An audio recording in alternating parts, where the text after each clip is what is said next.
As black people, we must seek to untangle, and we must, by whatever means necessary, as said by Malcolm X, we must seek to untangle the oppressive chains which shackles our people rather than entering into relationships which are extensions of that oppression.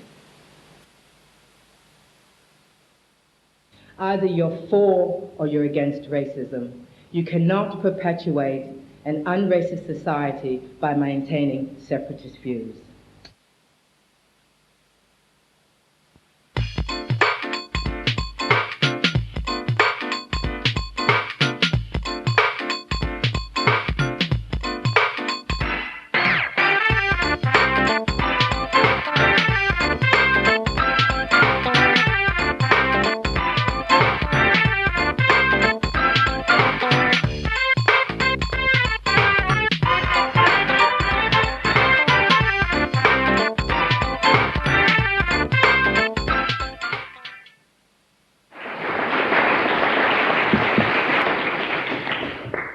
Hello, good evening, and welcome. It's fantastic to see so many people turning up to this kind of event, and I'm really, really pleased to see you all here. Many people that I know, many people that are new to me that I've introduced myself to.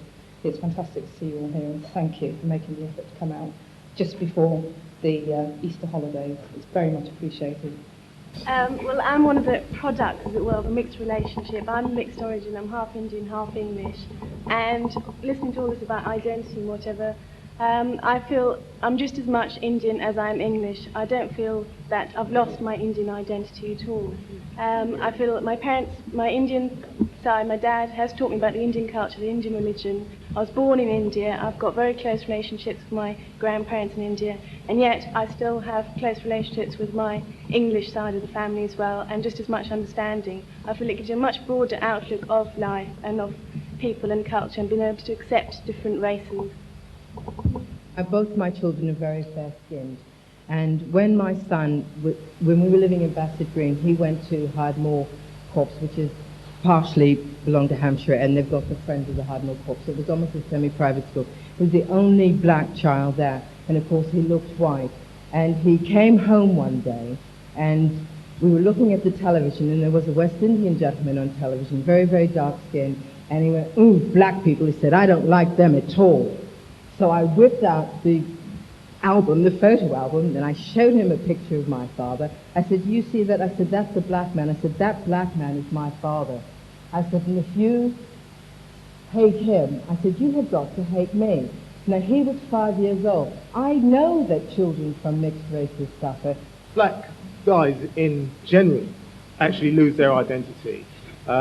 If she was to ask the same question of or a black man, whether he would think a black woman loses her identity by getting married or going out with a white man, I don't actually think that the answer would be the same. It seems like this opinion comes generally from the black girls. I'm sorry. That's where I look at things. I am sorry, I have to totally disagree with you. I am in a position where I deal, my profession, I deal with a lot of people from a lot of different backgrounds and a wide spectrum. I have everybody coming to my shop, and I am just talking about the experience that I have had since I have been in my shop. That is what I am talking about. I am not racist at all. I'm prejudiced, but not to the extent where I'd say I wouldn't go out with a white person. But I know for a fact, I know personally, that there is a lot of cases, and this is men and women, when they go out with the opposite race, they lose their identity. And it is not in a major scale where you can identify with it directly. It is in a scale like, for instance, they want to have their hair straight, they don't like the afro. It's little things like this, and it's things like, oh, I don't like the darker ones, I like the lighter ones. And this is a form of losing your identity without you even knowing it. And if you pass that on to your child and they get married and intermix again, eventually you're going to wipe us out. I think most of it is actually out of the ignorance from the people themselves. I mean, the core thing really comes from people knowing about the identity, knowing if you know and you're confident about it, then there's no rattling that's going to go on in a relationship whatsoever. So the core thing really is educating the people, that people should know where they stand and their identity. Okay, but can I just say something? Are you from Southern Africa? Yeah. Yeah. Okay, so you come from a culture where your identity and your history is written into your educational system. Definitely, yeah. But it's perhaps different here in Britain. It is, where because they've got biased education and people don't know anything, so the core thing is the exactly. education. Yeah, so awareness and identity tends to be a personal thing. Yeah. Okay. Any comments? No? Yeah? I mean, I mix a lot of with a lot of families, and I do know that there are a lot of hang-ups about inter-ethnic marriages, and I know families where the Asian girl might want to marry an African man, and the family will actually say, right, we don't want to know you. And that happens also if a girl wants to marry outside into the white community. And I see that amongst the Asian community, there is a great sort of difficulty about letting go of their children and hanging on, you know, to all that. I'm not saying that that's wrong or anything like that, but I see that happening. And relationships, no matter how strong you are, they cannot be successful in isolation. And if you're isolated from your family setups, then it's far more difficult to make them a success. And I think children also become victims in the long run because your marriage itself is not strong enough. Right. Thank you. Good point.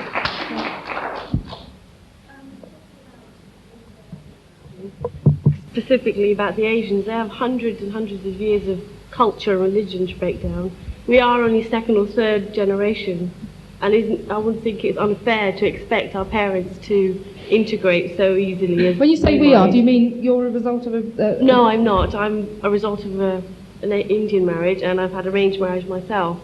So there are good things to say about the Asian side of things as well, as well as mixed marriages. I think it's good to have mixed marriages. We've got to integrate, but I think it's also unfair to say about first, second generation in this country that they should give away hundreds and hundreds of years of heritage and accept that we're going to integrate. What I'm saying is that if we're going to live, I mean, we can bear our children, we can have children, but we can't own them. And at the end of the day, they will make their choices and they will choose. And that choice is often not allowed. It's not allowed often. But if you go back to this is from my personal experience. No, this is from my personal experience as a worker with families having those problems. And I'm only quoting from my personal experience. I'm not making a generalization of the whole community. I'm not doing that at all. But there is this sense, this feeling that maybe we should be, or not us, our parents, our grandparents should be expected to,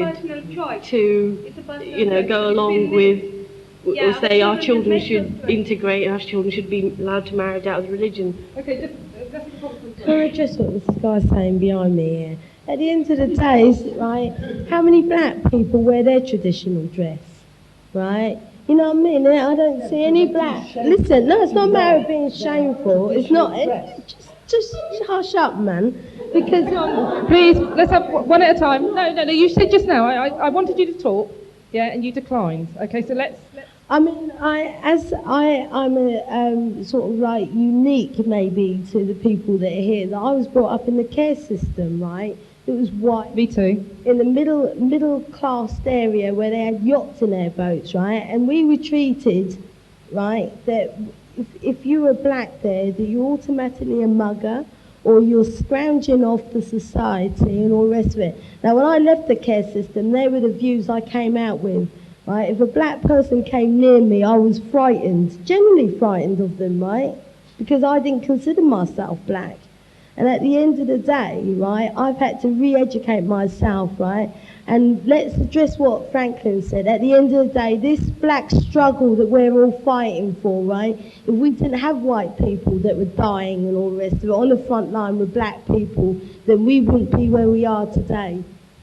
My problem is, and I have to return to Franklin, this prejudice plus power equals racism, the debate that he continually uses. If I could finish, Franklin, I was going to say that it was balderdash. The great thing that white people have actually given to people here is fear. They've given us fear. Fear. They make us question ourselves. But for those of us who are born from mixed relationships and have come out the other side intellectually, and in terms of our own emancipation, we've taken that fear and we've discovered why we're black. We don't assume it. We don't take it for granted. We are black because in here, we are black.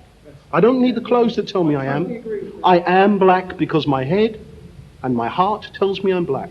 Who I choose to love is the true sign of my emancipation, because within my emancipation, I have choice.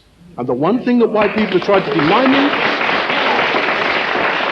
at all stages and continually, the one way they have kept us oppressed, the one way they have taken away everything we've had, is by denying us choice. Now, I choose to be with a white person. I choose to understand why I'm black. And I choose to challenge anybody that says to me that I need a crutch, I need a ghetto, I need a separatist view that actually says I will be black. And before, as I see a hand go up, some of us actually walked with Michael X, some of us actually were there, some of us perceive it. But the reality is, what he was saying was, understand your value and your strength and your history. I do that.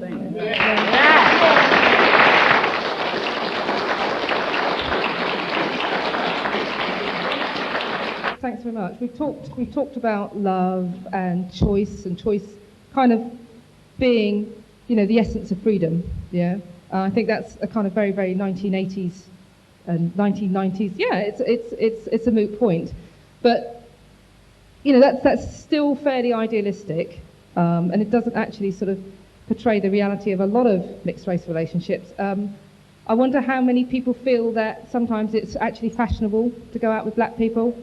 Like it's fashionable to listen to black music and maybe, adopt the style of clothing. Has anybody had that kind of experience? Yeah. In my case, I can honestly put my hand on my heart and I've never ever thought that it's fashionable to go out with someone else because they're a different colour. But you're black. Even though I'm black, I do, and I know you might think, Christ, who is this guy? I do not look at people as colour. I never have done. It's just not within me. Even if I've been very, very upset, I could not turn around and call somebody a name through his colour or his religion. I couldn't do it. I don't actually think it's very honest to say that you don't see somebody's colour. Yeah. And I also think it's a bit insulting to both black and white to suggest that you don't see the colour, because I think it's crucial if you're in a mixed race relationship, or even if it's not an intimate relationship and it's a white person with black friends and black people with white friends, that you must recognise the person's ethnicity and colour. You've got to understand that issue and you've got to put it first. And if you don't, and if you try and say, well, I love you for your person and I don't see your colour, you're either fooling yourself or you're trying to fool everybody else, because it's crucial. I think that's a very good point. Yeah? Return an answer. I think you've summed me up wrong. Look, I'm not trying to paint myself white, black, blue, pink. What I'm trying to say in essence is that when I look at someone, I don't look at someone's colour. The colour's beyond me. Yes, I do know they're a different colour, but it doesn't play an important part in what I actually think about a person. It plays no part whatsoever. Now, as going back to identity, yes, I know I'm a black man, and I know that's a white woman. And if we go back through history, and many times I've sat watching documentaries of the past history, what the black people generally have suffered, and yes, I am upset, but it doesn't turn around and make me think I've got to go out with a black woman. Well, yeah, okay. That's basically it. When I was talking about identity, it is not as simple as saying I'm black and she's white. It's obvious when you look in the mirror that you're black, all right? I'm not talking about that. I am talking knowing you're black and being black. That is what I'm talking about. It's not just I'm black, because you can be black and still have all the Western attributes in the world. It's not that I'm talking about, and I'm not trying to put anyone down or anything. I am just simply saying that if you lose your identity, that is when you have lost your soul, because at some point in that relationship, it is going to be questioned. And if you have no answers, you're in trouble. That's all I'm... But define for me what being black is. Okay, looking black, being black. Yeah, just for the audience. It's just to know who you are, basically, and where you're coming from. And to understand that. If you're black, be black and proud. Don't see it as something, because I know there's a lot of black people who go out with white people, and they truly feel that by going out with this white counterpart, or whether it be Indian or whatever, but it's mainly with white, that they do feel that somehow they are accepted by white people. They do feel that. The point I would like to make is, right, I mean, like, people aren't taking into consideration, it's all right going on and staying to your own race and all the rest of it, but I mean, let's face it, right, black men in this country have got a real attitude problem in regards you know, I do apologise because it is general, but let me just say... Okay, attitude problem. Are we talking about sexual stereotypes here? Are we talking about, yeah? My experience comes from Southampton, man, right? Southampton black man, where are you? Isn't it, right? And I mean, like, with the men we got in Southampton, man, that's enough to drive you to any race, man.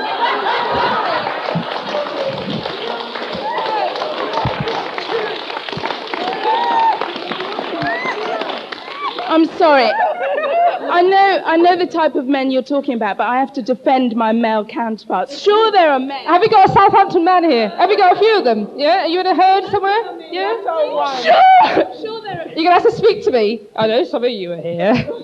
No. Sure, there are men that are, that have a serious attitude problem, but that's not restricted to one black race. That's restricted to men world over. We have to fight from the moment we're born. We have to fight for our identity because, I mean, for example, me for myself, I had a long struggle, growing up as a teenager because in school it was thrust to me, Newton did this, Queen Elizabeth did that. You're given a white historical view, what white people put into the world. But black people's views and what black people put into the world and how great we were never told to me. I had to find out about that myself. I had to go to the library and look for African history, African books, African culture. You have to constantly fight for your identity and fight for you being black on this planet and being something because it isn't given to you. I mean, okay, it's true, you are what you live and what's around you, but as a black person, you have to fight for your identity on this planet, because it's just not shown to us. It's not given to us at all. You have that as a white person because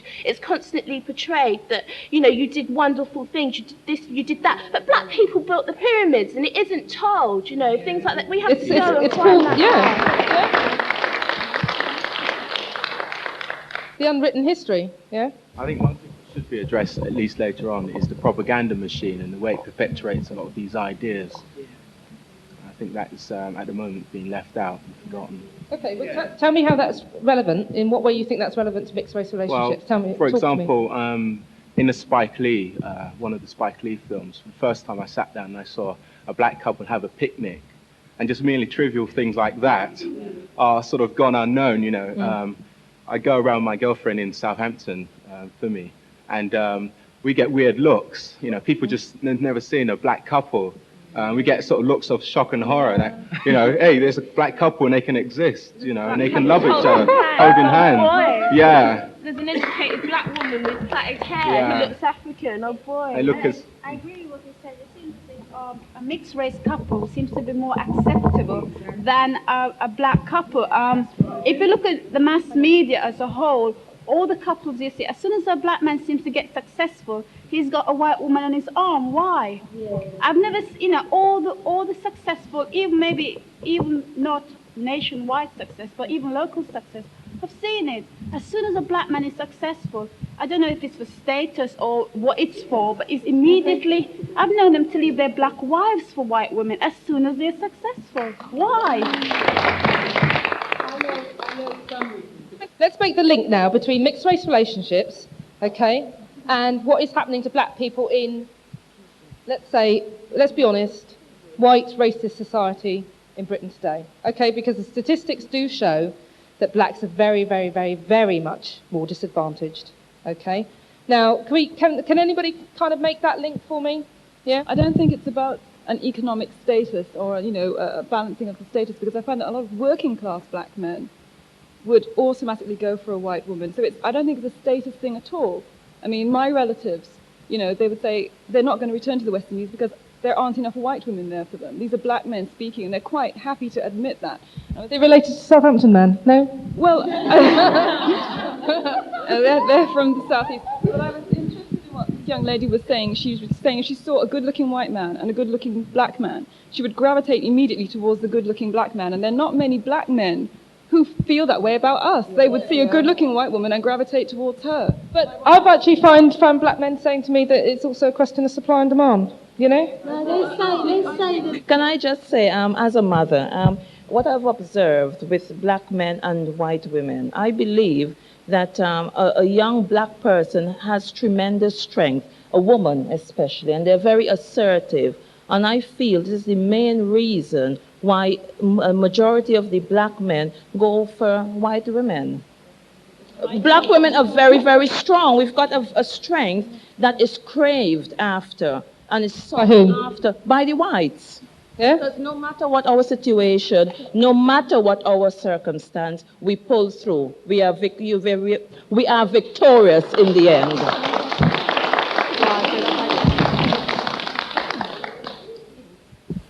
Step into another person's skin, it's true. But if you've got children and they're hurt, I think as a parent you hurt more because you'd rather to have it suffer yourself than see your children suffer. So I think from that point of view you can fully understand. But does that help the children? Do you feel that the children can understand how you feel about their suffering? I think certainly they can.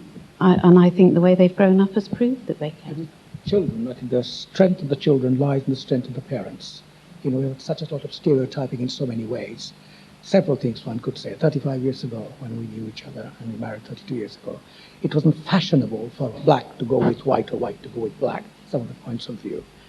You asked what love was. One, God knows what love is. I mean, there is no Barbara Cartland type of definition of it, probably I couldn't give you. But it's a feeling at a given time which makes two people do certain things, My husband's Asian, and we've got 2 children, and I've tried from the young one's only just been born, but the oldest one's almost 4, and I've tried from when he was born to make him fully aware of his Indian culture and take him to the temple and get him to know and respect that he is half Indian. And I'm fully aware of the racist issues that he's going to face, but the thing that I suppose frightens me and makes me sad is that as a mother of a mixed race child, that I know that although he's starting to face racism already at play school and etc., although I want to help him, I know that it's very difficult to, because I haven't faced that same, as a mother, I haven't faced that same sort of racism, although I have faced it as being part of the family. So do you feel at the end of the day he's got to face it almost alone?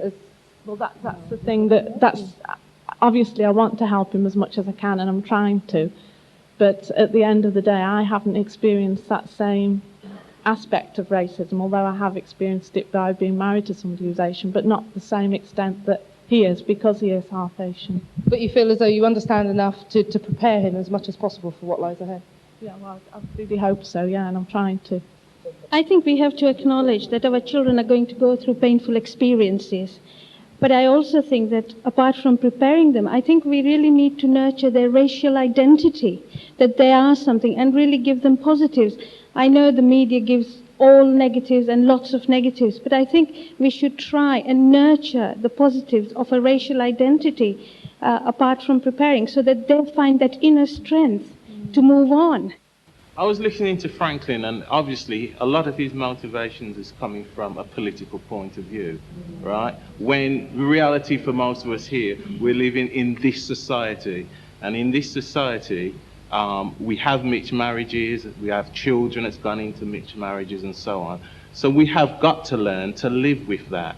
I mean, I think most people who enter a mixed relationship didn't actually look at the person and say, oh, I'm going to go into it because that's the opposite one. They just happened to love that person and went into the relationship rather blindly, as you were saying. And I'm not saying there isn't problems. The problems are there, obviously, but they have to be worked out. There's no way we're going backwards on this. It's something that's here and will always be there. So I think at the end of the day, we have to talk about how we actually solve some of those problems. I mean, I know from